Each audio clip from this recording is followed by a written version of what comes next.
Students, अब हम शुरुआत करते हैं नए चैप्टर की। चैप्टर है आपका south Asia and the contemporary world, दक्षिण एशिया एवं समकालीन विश्व। देखिए, इस चैप्टर में हम मेनली जो साउथ एशिया की जो कंट्री हैं उनके बारे में हम डिस्कस करने वाले हैं। तो पहले जान लेते हैं कि साउथ एशिया है क्या ये। देखिए, साउथ एशिया में जो कंट्री साउथ एशिया की हैं वो कंट्रियाँ इसमें शामिल होती हैं: बांग्लादेश, भूटान, इंडिया, मालदीव, नेपाल, पाकिस्तान, श्रीलंका। जो हमारे सार्क जो ऑर्गेनाइजेशन है उसकी उसमें उसके जो कंट्रीज़ हैं, ठीक है, जो फाउंडिंग मेंबर जो थे वो सभी देश जो है साउथ एशिया में शामिल होते हैं। इन्हीं के बारे में हम इस चैप्टर में स्टडी करने वाले हैं। इनके बारे में ये मैप है, इस मैप से आप समझ सकते हैं साउथ एशिया का है ये। तो देखिए, इस चैप्टर में हम डिस्कस करने वाले हैं कि किस तरीके से ये जो साउथ एशिया है इसमें ये देश पहले गुलाम रहे काफ़ी लंबे टाइम ब्रिटिशर्स से आज़ाद होने के बाद। इनमें जो डेमोक्रेटाइजेशन का जो प्रोसेस शुरू हुआ, जो लोकतंत्र या संविधान बनाने का जो प्रोसेस शुरू हुआ, वो भारत के जैसे सभी देशों में सक्सेस नहीं रहा। ठीक है, हम अगर श्रीलंका और इंडिया में ये सक्सेस रहा, लेकिन पाकिस्तान या बांग्लादेश की हम बात करें तो ये वहाँ पर सक्सेस नहीं रहा है। वहाँ पर संविधान जो एक बार कॉन्स्टिट्यूशन बना दिया गया वो कई बार बना और बिगड़ा, और जो उसके वैल्यूज़ थे उनको फाइनली उनको अप्लाई नहीं किया गया। वहाँ पर कभी मिलिट्री रूल और कभी जो एक चुनी हुई सरकार है वो सत्ता में रही, लेकिन ज़्यादातर टाइम जो है वहाँ पर मिलिट्री रूल देखा गया। ठीक है, पाकिस्तान और बांग्लादेश में इस तरीके की स्थितियाँ रही हैं। इसके अलावा नेपाल एक लंबे टाइम तक कॉन्स्टिट्यूशनल मोनार्की ये रहा, और कुछ टाइम के लिए यहाँ पर डेमोक्रेसी आई 90 के आसपास, लेकिन उसके बाद फिर से यहाँ पर फिर से पहली वाली स्थिति बन गई थी। और फाइनली 2006 में तक यहाँ पर जो है मोनार्की रहती है। उसके बाद में यहाँ पर डेमोक्रेसी इस्टेब्लिश होती है, लेकिन संविधान भी एक लंबे टाइम बाद ये बना पाते हैं, क्योंकि शुरुआत में जो कॉन्स्टिट्यूशन बनाया गया था उसको माओइस्ट के द्वारा उसे नहीं माना गया।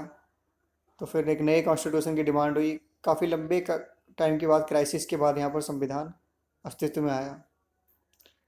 ठीक है, तो यहाँ पर किस तरीके से जो कॉन्फ्लिक्ट्स और एफोर्ट्स फॉर पीस और डेमोक्रेटाइजेशन का जो प्रोसेस है, ठीक है, इस साउथ एशिया में, तो हम इनके बारे में हम डिस्कस करेंगे इस चैप्टर में। और तो शुरुआत में हम पाकिस्तान के बारे में बात करते हैं कि पाकिस्तान में किस तरीके से डेमोक्रेटाइजेशन का प्रोसेस शुरू होता है।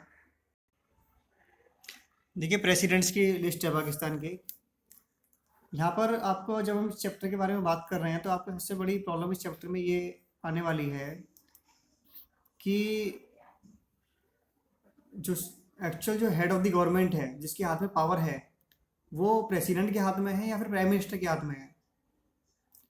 ठीक है, तो सबसे बड़ी मेजर प्रॉब्लम आपको यहाँ पर यही आएगी। और यहाँ पर कभी आपको लगेगा कि प्रेसिडेंट को हम देख रहे हैं जो पावर में है वो प्रेसिडेंट के रूप में है, कभी लगेगा कि वो प्राइम मिनिस्टर के रूप में है, कभी आपको लगेगा कि वो मिलिट्री के रूप में है। एक मिलिट्री का जो जो जनरल है उसके हाथ में पावर, वो देश को संभाल रहा है। तो ये सारी सिचुएशन हमको इस टॉपिक में हमको देखने को मिलेंगी, तो ये बड़ा कन्फ्यूजन सा लगेगा। ठीक है, तो यहाँ पर पाकिस्तान में लगातार वायलेशन होता रहा। देखिए, भारत में हमने 1950 में 26 जनवरी 1950 को हमने अपना संविधान लागू कर दिया, और उसके बाद से आज तक हम अपना संविधान बहुत रेस्पेक्टफुल्ली हम उसको फॉलो करते आ रहे हैं। हर भारतीय उसमें अपनी आस्था रखता है। ठीक है, जितनी भी हमारी जो गवर्नमेंटल बॉडीज़ हैं, जितनी भी देश में जो इंस्टीट्यूशंस हैं, वो पूरे तरीके से संविधान के दायरे में रहकर ही काम करते हैं। लेकिन ऐसा पाकिस्तान में बिल्कुल नहीं हुआ। पहली बात तो पाकिस्तान में संविधान ही एक लंबे टाइम बाद बनकर सामने आया। भारत के साथ में ही आज़ाद हो गया था पाकिस्तान भी।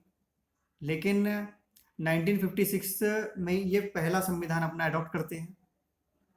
ठीक है, तो करीब 9 साल से ऊपर इनको पहला संविधान अडॉप्ट करने में ही इनको इतना लंबा टाइम लग गया। लेकिन ये लिस्ट हैं कुछ, ये प्राइम मिनिस्टर्स रहे हैं शुरू से। लेकिन हम ये नहीं मान सकते हैं कि ये जो प्राइम मिनिस्टर की लिस्ट हम देख रहे हैं एक्चुअल पावर इन्हीं के हाथों में रही है, या हमने प्रेसिडेंट जो देखे हैं उनके हाथ में एक्चुअल पावर रही है। ये हम आगे अभी देखेंगे, इसके बारे में हमें स्टेप टू स्टेप समझ में आएगा कि एक्चुअल पावर किन के हाथों में रही है। और उसका बड़ा कारण ये रहा है कि ये बार बार संविधान का वायलेशन वहाँ पर होता रहा, उसमें बदलाव लाया जाता रहा, कई बार उसको बदला गया। ठीक है, तो ये सारी स्थितियाँ हमको इस चैप्टर में, ये जो टॉपिक के बारे में बात कर रहे हैं पाकिस्तान का, इसमें हमको देखने को मिलेंगी। तो देखिए 1956 में पहला जब कॉन्स्टिट्यूशन इन्होंने अडॉप्ट किया, उसके 2 साल बाद ही, सिर्फ 2 साल बाद ही 1958 में वहाँ पर एक मिलिट्री कॉप होता है। ठीक है, और जो पावर है वो मिलिट्री के हाथों में आ जाती है, और जनरल अयूब खान अपना हाथ में जो है पावर ले लेते हैं। ठीक है, और जल्दी ही वहाँ पर इलेक्शन करवाते हैं, और अपने अपने अपने इलेक्शन भी जो है ये करा लेते हैं। ठीक है, तो ये आप समझ सकते हैं कि क्या वो डेमोक्रेसी रही होगी, क्या वो डेमोक्रेटिक तरीके से इलेक्शन हुआ होगा? बिल्कुल नहीं हुआ था। ठीक है, तो ये आ, एक डिक्टेटर रूप में जो है ये वो इलेक्शन जो है वो नाम मात्र का ही था, और ऐसा आगे भी होता रहा। तो ये अपना जो है इस तरीके से करा लेते हैं। थोड़े बहुत टाइम नहीं, 1958 से लेकर पहला टेन इनका 62 तक रहा, उसके बाद में 69 तक ये पावर में रहते हैं। थोड़े बहुत टाइम नहीं रहे, काफ़ी लंबे टाइम ये पावर में रहे। लेकिन मास डिससेटिस्फेक्शन के कारण, ठीक है, लोग इनके विरोध में हो गए, तो फिर इनको जो है पद जो है छोड़ना पड़ा ये। ठीक है, लेकिन अच्छा एक चीज़ और ये करते हैं, जो इन्होंने कॉन्स्टिट्यूशन में जो चेंज किया था, ठीक है, कॉन्स्टिट्यूशन जो 1956 में बना था उसको इन्होंने पूरे तरीके से ख़त्म कर दिया था। उसको क्या कहते हैं कि ये संविधान जो है वो उसको इन्होंने अप्लाई करने से बिल्कुल मना कर दिया था। ठीक है, तो वो संविधान तो पूरी तरीके से ख़त्म हो चुका था। फिर यही इन्हीं के पीरियड में ये जो है एक नया संविधान जो बनाते हैं। 1962 में अप्रूव होता है वो कॉन्स्टिट्यूशन, और उसमें जो एग्जीक्यूटिव पावर है वो टोटली प्रेसिडेंट के हाथों में आ जाती है। मतलब हमारे यहाँ पर देखिए आप क्या होता है, एग्जीक्यूटिव पावर जो है उसका हेड तो प्रेसिडेंट होता है, लेकिन उस जो एक्चुअल जो पावर है वो प्राइम मिनिस्टर और उसकी उसकी कैबिनेट में होती है। पार्लियामेंट्री सिस्टम का मतलब क्या है? पार्लियामेंट्री सिस्टम में जो पावर है वो प्रेसिडेंट और उसकी कैबिनेट में होती है। ठीक है, और प्रेसिडेंट जो है वो नाम मात्र का होता है। इन्होंने क्या किया, इन्होंने उसको प्राइम मिनिस्टर और जो उनकी कैबिनेट थी उसको एबोलिश करके, ठीक है, प्राइम मिनिस्टर का पद इन्होंने ख़त्म कर दिया। अब पूरे तरीके से जो एग्जीक्यूटिव पावर है वो अब प्रेसिडेंट के हाथों में होगी। इन्होंने इस तरीके का प्रोविज़न किया। ठीक है, और इसके अलावा एक कंडीशन और जोड़ दी कि जो प्रेसिडेंट होगा वो कम से कम लेफ्टिनेंट गवर्नर लेफ्टिनेंट जनरल के पद उसने पर वो कम से कम रह चुका हो। ठीक है, जो प्रेसिडेंट होगा पाकिस्तान में, इस तरीके का उन्होंने प्रोविज़न किया कि वो कम से कम लेफ्टिनेंट जनरल के पद पर मिलिट्री में रह चुका हो। ऐसा ही आदमी, ऐसा ही व्यक्ति जो है वो प्रेसिडेंट के रूप में इलेक्ट हो सकता है, प्रेसिडेंट बन सकता है, या डिफेंस मिनिस्टर हो सकता है। इसके अलावा इन्होंने मिलिट्री की जो है इंटरफेरेंस, मिलिट्री का इंटरफेरेंस पॉलिटिक्स में हो सकता है, इसको भी पूरे तरीके से ऑथेंटिकेट कर दिया। ठीक है, तो हम समझ सकते हैं कि किस तरीके से संविधान अपने तरीके से इन्होंने डेवलप किया, बनाया। ठीक है, लेकिन फिर होता क्या है, 69 तक ये रहते हैं। मास डिससेटिस्फेक्शन के कारण, लोगों के का विरोध झेलने के कारण ये जो है एक नई पावर फिर से आती है, मिलिट्री ही होती है फिर सेकेंड इसके बाद भी, जनरल याहिया खां। ठीक है, जनरल याहिया खां के अधीन जो है वो पावर जो है आ जाती है। ये है जनरल याहिया खां।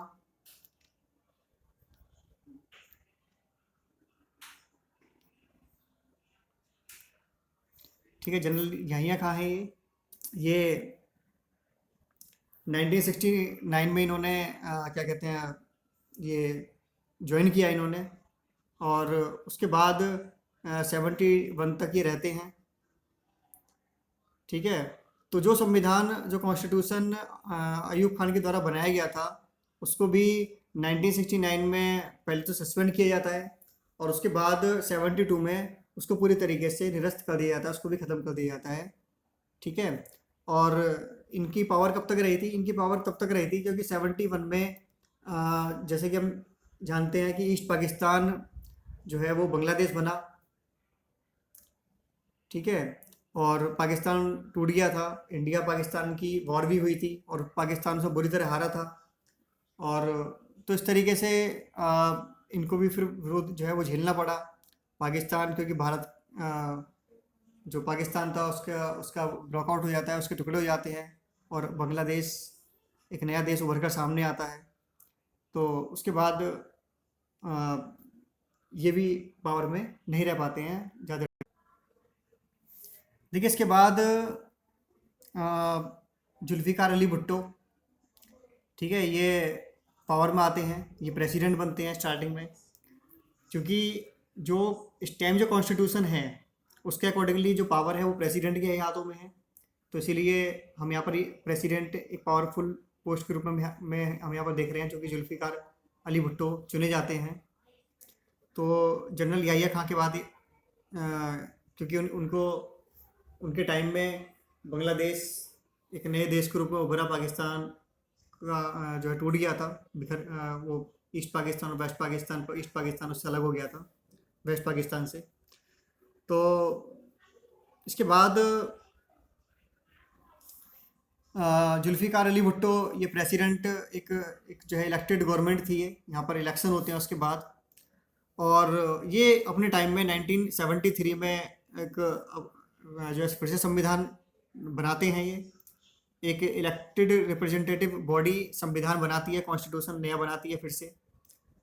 ठीक है। और 1962 में जो कि प्रेसिडेंशियल सिस्टम लाया गया था, वहाँ पर जो है एग्जीक्यूटिव पावर जो है वो प्रेसिडेंट के हाथों में सौंप दी गई थी। अब फिर से जो है पार्लियामेंट्री डेमोक्रेसी यहाँ पर लाई जाती है इनके टाइम में। ठीक है, जुल्फ़िकार अली भुट्टो। और प्राइम मिनिस्टर का जो पद है वो फिर से क्रिएट किया जाता है, और प्रेसिडेंट को फॉर्मल हेड के रूप में, जैसे अभी भारत में है, ठीक है, भारत में जैसे रहा है शुरू से ही, उसी तरीके का जो है यहाँ पर बना दिया जाता है। पार्लियामेंट्री डेमोक्रेसी में क्या होता है, यही होता है, जो हेड ऑफ द गवर्नमेंट है, एक्चुअल है, जो जो क्या कहते हैं, जो पावर होती है वो प्राइम मिनिस्टर के हाथों में होती है, कैबिनेट होती है उसके साथ, और फॉर्मल जो होता है वो प्रेसिडेंट होता है। तो इसी तरीके का यहाँ पर प्रोविजन कर दिया जाता है। ठीक है। तो उसके बाद अब आप यहाँ खुद समझ सकते हैं कि जब पावरफुल पोस्ट जो है प्रेसिडेंट की है तो ये प्रेसिडेंट रहते हैं, लेकिन जब कॉन्स्टिट्यूशन में चेंज लाकर एक्चुअल जो पावर है वो प्राइम मिनिस्टर की पोस्ट में आ जाती है, तो फिर ये अपने आप को prime minister as a elect करवा लेते हैं। ठीक है, अपने आप को ये प्राइम मिनिस्टर की पोस्ट पर ले आते हैं। ठीक है। तो ये कब तक रहे हैं प्राइम मिनिस्टर? 77 तक रहे हैं ये। और लेकिन उसके बाद फिर से एक मिलिट्री कॉप होता है। ठीक है। तो ये मतलब एक मजाक यहाँ पर लगता है कि जैसे सब कुछ पूरा देश इनका एक मजाक के रूप में चल रहा है। ठीक है। तो देखिए फिर से एक मिलिट्री कॉप हो जाता है, और भुट्टो की जो गवर्नमेंट थी, जो चुनी हुई सरकार थी, वो हटा दी जाती है, और जिया उल हक अपने हाथ में पावर ले लेते हैं, और ये उनको भुट्टो को हटा देते हैं, और इस तरीके से तानाशाही फिर से वापस आ जाती है। और जो संविधान बनाया गया था पार्लियामेंट्री डेमोक्रेसी वाला भुट्टो के टाइम में, वो फिर से ठंडे बस्ते में डाल दिया जाता है 1985 तक। ठीक है। और 85 में फिर से जो है इलेक्शन, 85 में फिर से जो है रिस्टोर होता है कॉन्स्टिट्यूशन, लेकिन उसमें 8 संशोधन उसमें कर दिए जाते हैं, 8 अमेंडमेंट उसमें किए जाते हैं, और जिसमें प्राइम मिनिस्टर और पार्लियामेंट से पावर जो है प्रेसिडेंट के पद में जो है ट्रांसफ़र कर दी जाती है।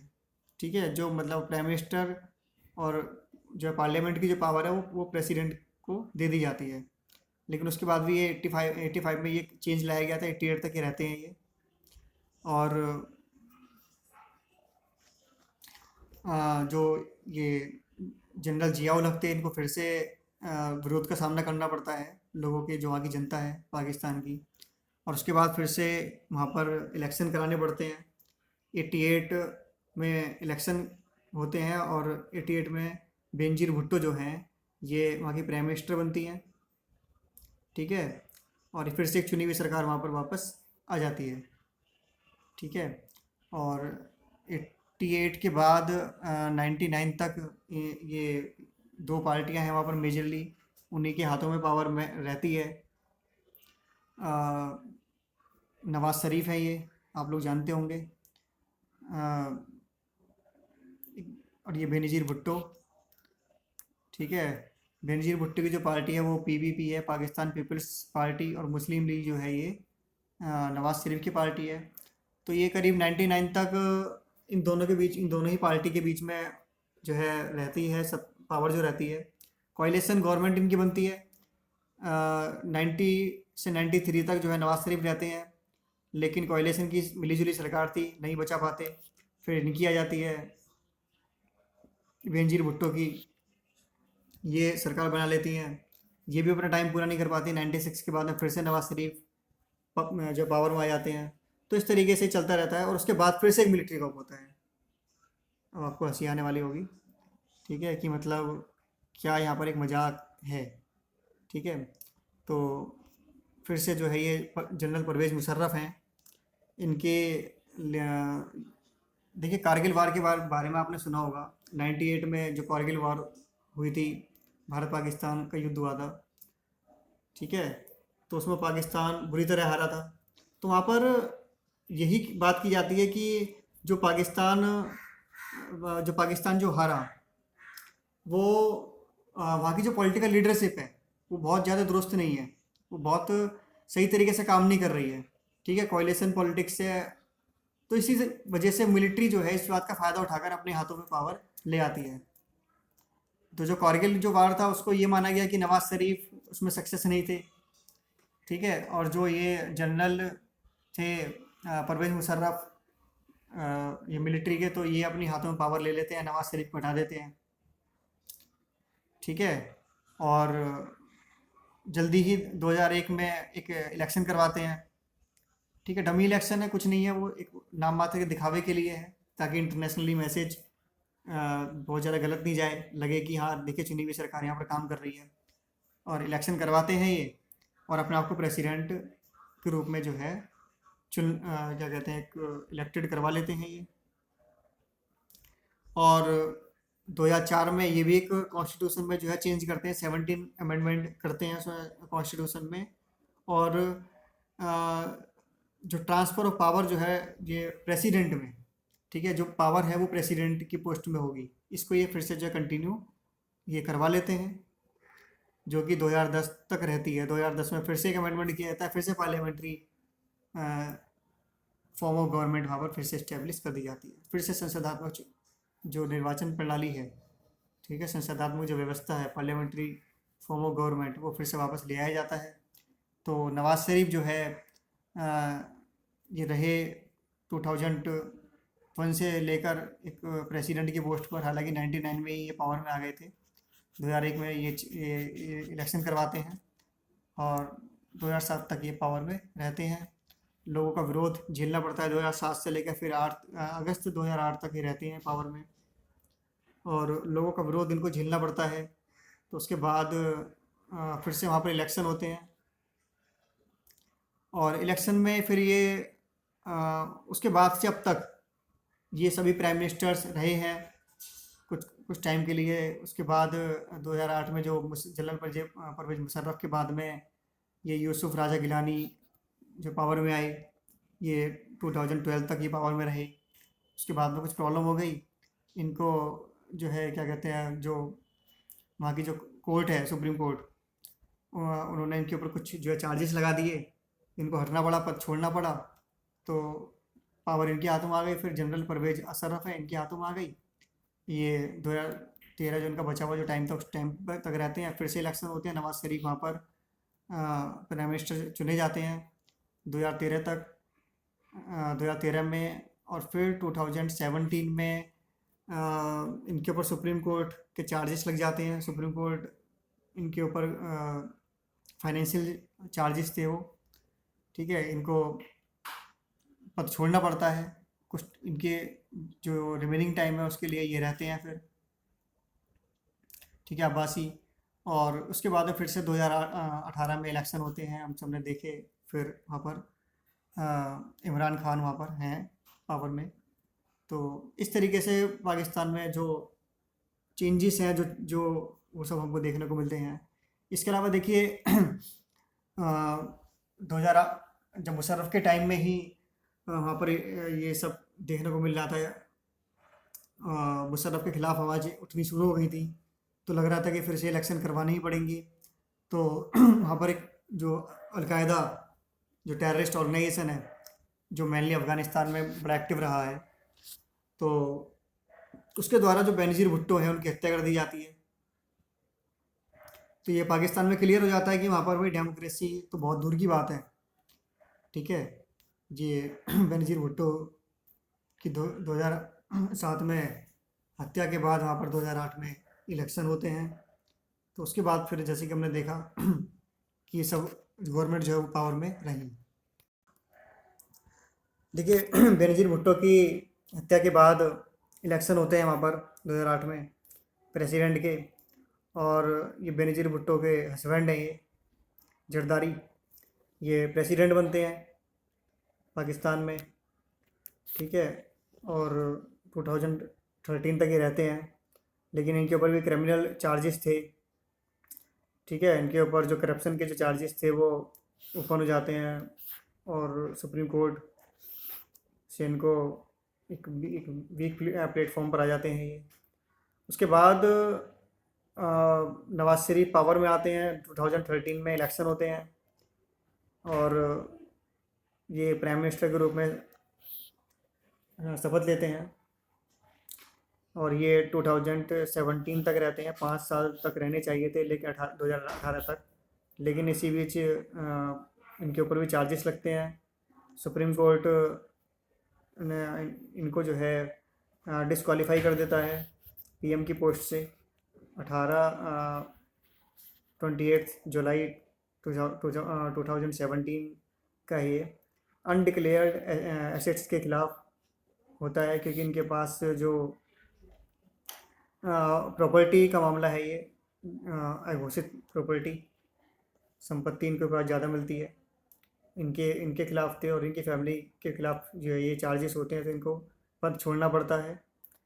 और इनके बाद में कुछ रिमेनिंग टाइम के लिए अब्बासी जो है ये जो है पावर में आते हैं 2018 तक, जो उनका रिमेनिंग टाइम था नवाज शरीफ का, ये रहते हैं उनके बाद। उसके बाद में फिर से यहाँ पर इलेक्शन होते हैं। इमरान खान के बारे में हम जानते ही हैं, पढ़ते रहते हैं न्यूज़ में। तो ये फ़िलहाल जो है पीएम ये हैं इमरान खान। देखिए मेन प्रॉब्लम क्या रही है, देखिए पाकिस्तान में क्या है, जो पाकिस्तान में जो डोमिनेंस है वो मिलिट्री का है, क्लियर की लैंड ओनिंग एरिस्टोक्रेसी, ठीक है। तो वहाँ पर किसके हाथ में पावर है? क्या पावर वहाँ पर टेररिस्ट के हाथ में है? क्या पावर वहाँ पर वहाँ की चुनी हुई सरकार के हाथों में है? क्या पावर मिलिट्री के हाथों में है? क्या वहाँ पर पावर जो वहाँ के धर्मगुरु हैं उनके हाथों में है? ये क्लियर नहीं रहता है। वहाँ पर की जो गवर्नमेंट है वो क्या वो डिसीजन लेने में सक्षम है, ठीक है। क्योंकि जो डिसीजन गवर्नमेंट के द्वारा लिया जाता है, ठीक है, उसमें ही हम कुछ टाइम बाद देखते हैं कि उसमें एक बड़ा बदलाव देखने को हमको मिलता है। तो इस तरीके से पाकिस्तान में जो है हम कह सकते हैं कि डेमोक्रेसी वो सक्सेसफुल नहीं रही है। बड़े क्राइसिस हमको देखने को मिले हैं, और ये क्राइसिस एक पड़ोसी होने के नाते, ये जो पड़ोसी जो देश हैं, ठीक है, उनके ऊपर भी पड़ता है। हमारा भी कोई अगर घर है हमारे पड़ोस में भी, अगर डिस्कशन चल रहे होंगे, अगर जो हमारा पड़ोसी है उसके घर में भी अगर स्थितियाँ ठीक नहीं है, हालत ठीक नहीं है, तो उसका असर भी हमारे ऊपर पड़ेगा, ठीक है। तो इस तरीके से हम कह सकते हैं कि भारत में हम जहाँ हम देखते हैं कि डेमोक्रेसी बड़े सक्सेस पावरफुल तरीके से रही है। अब लगातार हम आगे बढ़े हैं चीज़ों में, लेकिन पाकिस्तान में या बांग्लादेश में ऐसी स्थिति हमको देखने को नहीं मिली है। ठीक है, तो देखिए मेन जो कारण है, जो वहाँ पर हम कहते हैं कि मिलिट्री यहाँ पर इतनी पावरफुल है, तो उसका कारण क्या है? उसका कारण थोड़ा जान लेते हैं हम, उसका उसके पीछे के जो कॉजेज़ हैं क्या हैं वो।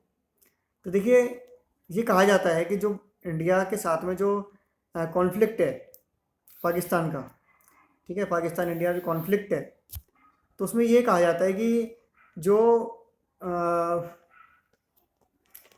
जो गवर्नमेंट है वहाँ की, ठीक है, वो उतनी पावरफुल नहीं है, वो इतना इस मामले को सही तरीके से लीड नहीं कर पा रही है। ठीक है, डेमोक्रेसी इस मामले में सक्सेस नहीं है वहाँ पर। जो है जो पॉलिटिकल पार्टीज़ हैं, ठीक है, वो अपनी ट्रू फॉर्म में नहीं हैं, और ये सारी बातें करते हुए जो है मिलिट्री अपने हाथों में पावर ले लेती है, और वो जो पावर में आ जाती है, वो अपने हाथों में सत्ता संभाल लेती है। ठीक है, तो ये इंडिया पाकिस्तान का जो कॉन्फ्लिक्ट है, तो इस वजह से। इसके अलावा और भी कारण हैं, जो कि जैसे कि यूनाइटेड स्टेट्स और वेस्टर्न जो कंट्रीज़ हैं, उन्होंने भी इनको इनक्रेज किया है। वहाँ पर जो मिलिट्री ऑथोरिटेरियन हैं, उनको जो है इनक्रेज करने के पीछे ये रहे हैं। एक तो सबसे बड़ा खतरा जो है ग्लोबल इस्लामिक टेररिज्म, ठीक है, इसका थ्रेट। देखिए, जैसे तालिबान है, अलकायदा जो है, क्योंकि जिन मुस्लिम्स कंट्रीज़ में, ठीक है, जो टेररिस्ट एक्टिविटीज़ होती हैं, तो वहाँ पर, और अ, अमेरिका या वेस्टर्न कंट्रीज़ को वो निशाना बनाते हैं जो टेररिस्ट ग्रुप्स हैं। तो अमेरिका के द्वारा ये माना गया कि एक इस्लामिक कंट्री पाकिस्तान से अगर उसको सपोर्ट मिलता रहेगा, तो वो इन टेररिस्ट जो ग्रुप्स हैं उनका वो सामना कर लेगा, या जो मुस्लिम जो इस्लामिक जो आतंकवाद है जो उसके खिलाफ खड़ा हो रहा है, उसका वो सामना पाकिस्तान को सपोर्ट करके वो इन सब का सामना कर सकता है। लेकिन हकीकत ये रही है, इस पाकिस्तान ने अपना अपना बेनिफिट के लिए, अपना उल्लू सीधा करने के लिए ही पाकिस्तान का साथ दिया है, वो उससे सपोर्ट लेता है। ठीक है, और एक्चुअल में जो वो कहता है कि वो अमेरिका का साथ देगा आतंकवाद ख़त्म करने में, वो ऐसा उसने कुछ नहीं किया।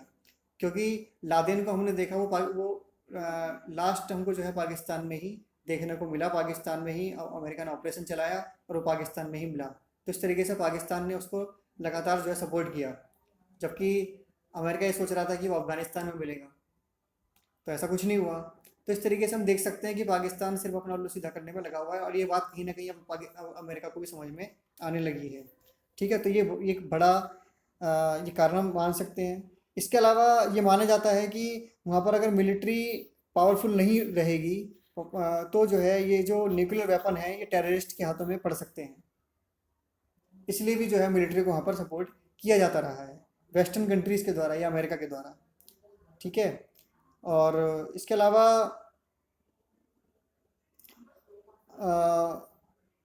जो मिलिट्री है वो ये माना गया है कि वो वेस्टर्न इंटरेस्ट हैं, और वेस्ट एशिया और साउथ एशिया में जो वेस्टर्न इंटरेस्ट हैं या अमेरिका के जो इंटरेस्ट हैं उनको मिलिट्री ही पूरा कर सकती है।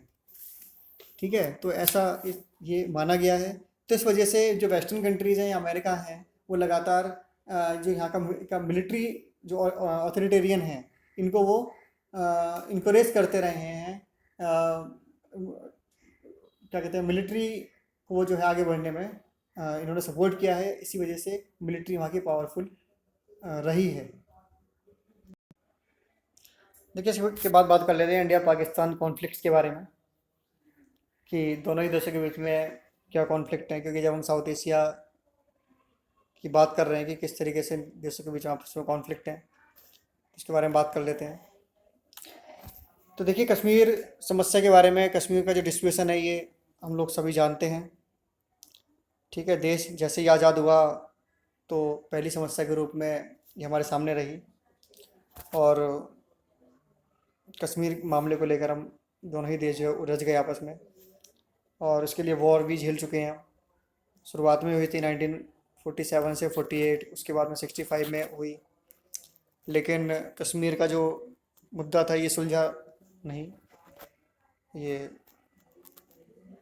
सुलझ नहीं पाया, और उसके बाद बल्कि कश्मीर जो है शुरुआत में जो वॉर हुई थी उसमें दो भागों में बट गया था ये। और आज भी वही स्थिति में हम लोग खड़े हैं। ये आप देख सकते हैं, ये जो है लाइन ऑफ कंट्रोल, एलओसी जिसे हम बोलते हैं, ठीक है। यहाँ पर दोनों की ही मिलिट्री यहाँ पर खड़ी है लाइन ऑफ कंट्रोल पर, पाकिस्तान की और इंडिया की। ये वाला जो पार्ट है कश्मीर का, ये पाकिस्तान कंट्रोल, पाकिस्तान के पास है ये, ठीक है। ये हम इसको आज़ाद कश्मीर कह सकते हैं इसको। इस पर जो चाइना अपना क्लेम करता है, ठीक है। तो ये स्थितियां हैं जो बनी हुई है दोनों देशों के बीच में। ये बड़ा इश्यू है, इस वजह से हमने जैसे सार्क भी बनाया है ऑर्गेनाइजेशन, वो भी सक्सेस नहीं हो पा रहा है, रिलेशन भी सही नहीं है, ठीक है। 1971 में जो युद्ध हुआ, बांग्लादेश बना, इस वॉर को भी हमने जीता, ठीक है। लेकिन कश्मीर का जो मामला था वो अनसुलझा ही रहा। बस ये था कि पाकिस्तान ब्रोक हुआ, उसका बांग्लादेश बन गया था। और जो 71 का जो वॉर हुआ था, ये इसमें ये सिर्फ 13 दिन चला, ठीक है। और इंस्ट्रूमेंट ऑफ सरेंडर पर साइन करते हुए, ये पाकिस्तान के नियाजी हैं, ये साइन कर रहे हैं। सिर्फ 13 दिन के अंदर ही इन्होंने इनकी जो बांग्लादेश की, पाकिस्तान की जो सेना थी, जो मिलिट्री थी, सरेंडर कर दिया था लाखों की संख्या में, ठीक है। और 16 दिसंबर 1971 को ये ढाका में ये एग्रीमेंट हो रहा है, सीज फायर साइन हो रहा है ये। तो इस तरीके से, इसके अलावा देखिए, आर्म्स रेस दोनों ही कंट्रीज़ के बीच में रही है, क्योंकि जब दोनों देशों के बीच में डिस्प्यूशन है, तो आर्म्स रेस रही है। दोनों ही एक से एक वेपन बनाने में जुटे हुए हैं, दोनों ही अपनी पावर को बढ़ाने में लगे हुए हैं। न्यूक्लियर टेस्ट हमने किया, और 98 में, 90 के बाद तो जो है दोनों ही देशों में बहुत तेज़ी के साथ में दौड़ देखने को मिली है मिसाइल्स बनाने की, न्यूक्लियर वेपन की। 98 में हमने ये पोखरण में, जो अटल बिहारी वाजपेयी हैं पीएम, ठीक है।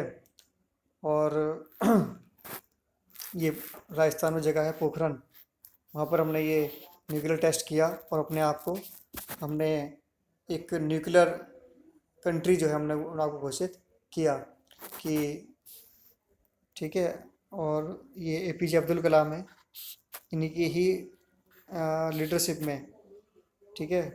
ये इन्हीं के ही का ही जो है, इन्हीं के प्रयास थे ये, जो भारत, जिसको हम कह सकते हैं कि भारत एक न्यूक्लियर देश बना, ठीक है। एपीजे अब्दुल कलाम का बड़ा योगदान इसमें रहा, ठीक है। इसके कुछ ही दिनों बाद पाकिस्तान ने भी अपना न्यूक्लियर टेस्ट कर दिया, ठीक है, चगाई की पहाड़ियों में। तो इस तरीके से हम देख सकते हैं कि दोनों ही देशों के बीच में क्या टकराव की स्थिति रही है, ठीक है। इसके अलावा वायलेशन हमको कश्मीर में देखने को मिली है, और लगातार ब्लेम करती रही है इंडिया गवर्नमेंट की। ये जो पाकिस्तान जो ये कश्मीर में जो ये वायलेशन होती रही है, ये पाकिस्तान की सपोर्ट से ही ये सारा कुछ यहाँ पर चल रहा था, ठीक है। यहाँ से आर्म्स सप्लाई होते थे, ट्रेनिंग, मनी, ठीक है, प्रोटेक्शन, ये सारी चीज़ें जो है टेररिस्ट को सप्लाई होती थी पाकिस्तान से, जिससे कश्मीर में ये सारी एक्टिविटीज़ देखने को मिल रही थी। क्योंकि पाकिस्तान को ये तो समझ में आ चुका था कि वो वॉर तो जीत नहीं सकता है भारत से। तो ये इस तरीके से उसने दूसरे रास्ते जो है ये अपनाने शुरू किए, टेररिस्ट वाले जो रास्ते हैं। ये देख सकते हैं पत्थरबाजी जो हमको देखने को मिली कश्मीर में, ये सामने तो ये लाया गया कि वहाँ के जो लोग हैं वो चाहते हैं, वो भारत के को जो है प्रोटेस्ट कर रहे हैं, वो इंडिया के ख़िलाफ़ हैं। लेकिन सही बात ये थी कि उन्हें पूरे तरीके से सपोर्ट पाकिस्तान से मिल रहा था। और इसका एक बड़ा कारण था, अ, एक तो जो है आईएसआई का भी रोल प्ले रहा है। पाकिस्तान का जो आईएसआई है, जो ईस्टर्न जो पार्ट है हमारा, नॉर्थ ईस्ट वाला जो पार्ट है, ठीक है, वहाँ पर भी इन्होंने जो है बांग्लादेश के रास्ते से, नेपाल के रास्ते से इन्होंने ऑपरेट रहा है ये, जिससे यहाँ पर टेररिज्म को बढ़ावा मिला है।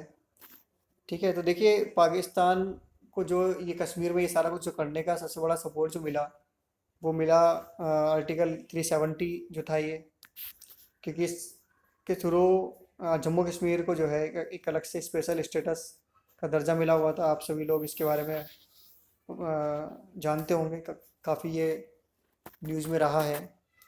तो इसमें ड्यूल सिटीजनशिप थी, जम्मू कश्मीर के जो सिटीजन्स थे, ठीक है, उनके बाद दोहरी नागरिकता होती थी, इंडियन के अलावा जम्मू कश्मीर की भी होती थी। यहाँ का जो राष्ट्रीय ध्वज था, फ्लैग था, वो भी अलग था जम्मू कश्मीर का। इसके अलावा यहाँ की जो लेजिस्लेचर थी उसका भी टेन्योर अलग था, 6 साल का यहाँ का होता था। इसके अलावा आप जम्मू कश्मीर में अगर राष्ट्र ध्वज का, जो इंडिया का जो फ्लैग है, या राष्ट्रीय प्रतीकों का अगर आप अपमान करते हैं तो आपके ऊपर केस नहीं होगा। ठीक है, तो ये सारी चीज़ें थी। सुप्रीम कोर्ट के जो ऑर्डर हैं वो भी जम्मू कश्मीर में मान्य नहीं होंगे। ठीक है, और जो भी पार्लियामेंट जो भी लॉ बनाएगी, वो जब तक जम्मू कश्मीर की जो लेजिस्लेचर है, जब तक वो नहीं मानेगी तब तक वो वहाँ पर नहीं लाए जा सकते हैं। तो इस तरीके से कोई महिला अगर मान लीजिए जम्मू कश्मीर की कोई महिला अगर भारत के किसी अन्य राज्य के व्यक्ति से अगर विवाह करे, तो उस महिला की नागरिकता समाप्त हो जाती थी।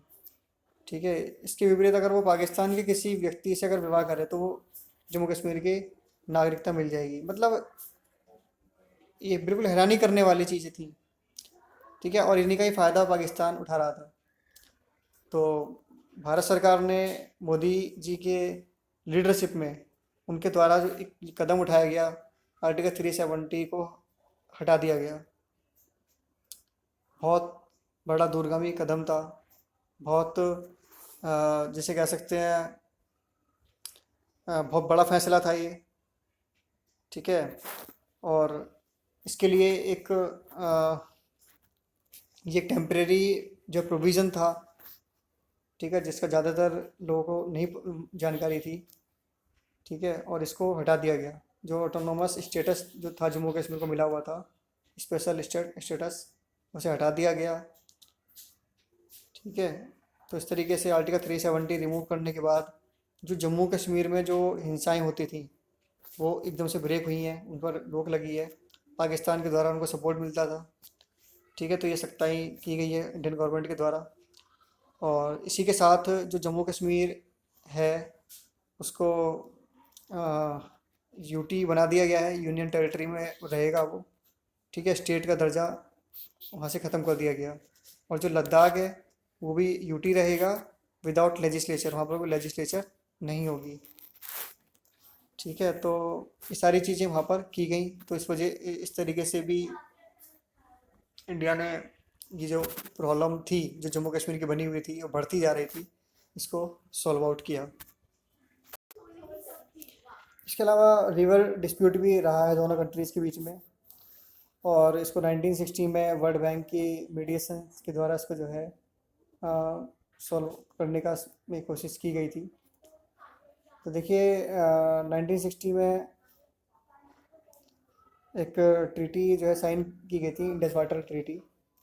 ये 19 सितंबर 1960 को की गई थी, जिसमें इंडिया के प्राइम मिनिस्टर जवाहरलाल नेहरू और पाकिस्तान के प्रेसिडेंट थे अयूब खान। ठीक है, दोनों ने इस पर साइन किए, और वर्ल्ड बैंक ने इसमें मध्यस्थता की थी। तो इसमें ये कहा गया था कि इंडिया जो है वो 20% इंडस वाटर का जो पानी है उसको इरिगेशन में, पावर जनरेशन में, ट्रांसपोर्ट के लिए यूज कर सकता है। तो इनके बीच में ये विवाद सुलझाया गया था। हालांकि अभी जिस तरीके से उड़ी में जो टेररिस्ट जो हमला हुआ या आए दिन होता रहता है, तो मोदी जी के द्वारा ये कहा गया कि ब्लड और रिवर और वाटर, ठीक है, कैन नॉट फ्लो टुगेदर, एक साथ नहीं बह सकते। ठीक है, खून और पानी एक साथ नहीं बह सकते। तो ये भी कहा गया था कि सिंधु ये रिवर जो है, ये इंडस रिवर, इसका पानी हम रोक देंगे अगर पाकिस्तान की इसी तरीके से एक्टिविटीज़ रहती हैं। ठीक है, तो थोड़ा सा देखिए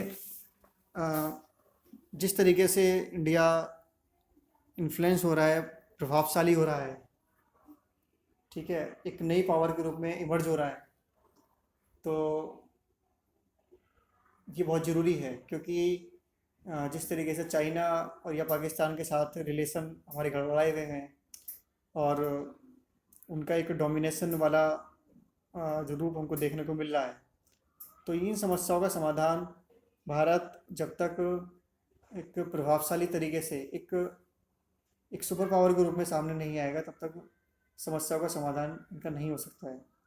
इनके इन प्रॉब्लम्स के सॉल्व के लिए, इनके सॉल्यूशन के लिए भारत का प्रभावशाली रूप से प्रभावशाली होना, एक सुपर पावर बनना, एक शक्तिशाली देश के रूप में उभर कर सामने आना बहुत ज़रूरी है। और इसके लिए ये भी ज़रूरी है कि जो हमारी गवर्नमेंट है, जो सरकार है, वो स्थायी रूप वाली होनी चाहिए, ठीक है। वो उसमें ये नहीं होना चाहिए जैसे कोalition की गवर्नमेंट 90 के बाद में रही थी, तो एक कमज़ोर सरकार फैसले अच्छे से नहीं ले पाती है।